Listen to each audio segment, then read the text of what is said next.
So I think the first fish I ever caught was a roach. So my dad owned, my dad's friend owned a few little commercial pools not far from where we lived, and that's where I first started fishing really. And I think there's a picture of me hanging a roach quite unceremoniously from the end of a line, caught on double maggot, I think. So yeah, I think that was my first fish. Very recent actually, just last week I caught my first ever double figure tench, £10, 11 ounces. I've been fishing for that for about 5 years now, 5 springs in pursuit of a double, and I finally got one, so yeah, I'm buzzing about that.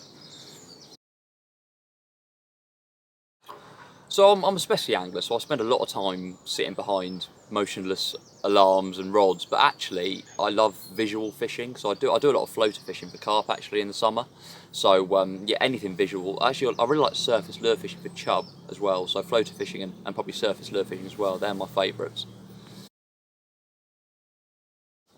So I've got a set of specialist rods, Fox duo-light rods. They're £1 test curve, these like most gorgeous dark green olive blanks, and I use them for roach fishing, perch, chub, and they're fantastic. If I broke one of those, I'd be pretty gutted.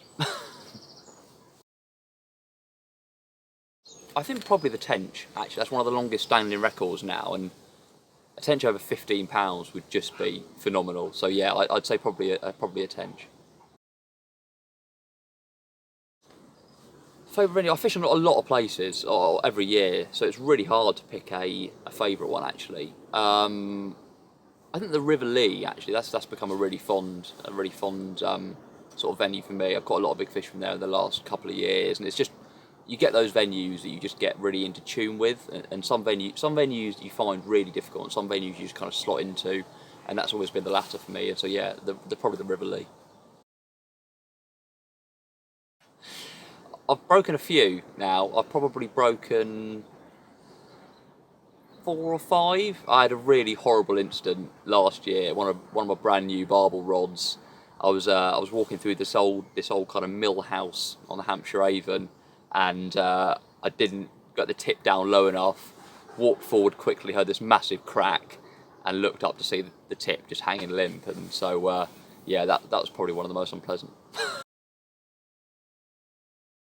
The fact that carp anglers have so little respect for other species, that does get on my nerves sometimes. I mean, I love catching, when I'm bream fishing, I love catching carp, and vice versa really. So that really gets on my nerves. And I suppose the increasing use of technology in angling as well.